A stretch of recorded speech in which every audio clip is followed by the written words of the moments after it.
केंद्रात आहे, जेव्हा आपला पक्ष महाराष्ट्रात आहे, तेव्हा या जिल्ह्यामध्ये पार्टीमध्ये भांडणं व्हावी.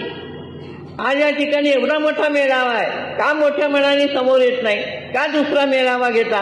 ह्याच्यामध्ये लोकांच्या मनामध्ये काय निर्माण होतं?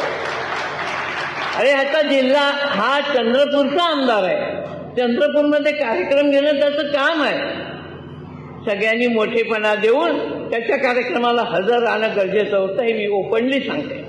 अरे लोक आपल्या पक्षात यायला तयार आहेत, लोकांची झुंबड पक्षात येण्यासाठी वाटली आहे.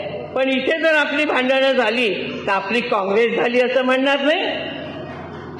म्हणून आपल्याला आपली काँग्रेस होऊ द्यायची नाही आहे, आपल्याला आपला भारतीय जनता पक्ष टिकवायचा आहे. मगाशी भैयांनी सांगितलं बांगलादेशाचा धोका आहे, चीनचा धोका आहे, पाकिस्तानचा धोका आहे. अरे देशाच्या बरोबर धोके असताना इथे तुम्ही आपला छोट्याशा मान सन्मानासाठी भांडता.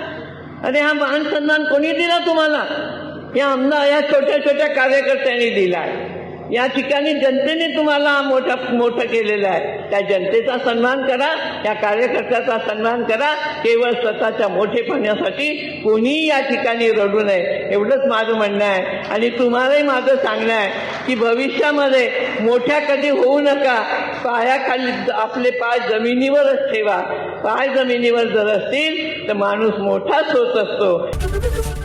एबीपी माझा, उघडा डोळे बघा नीट.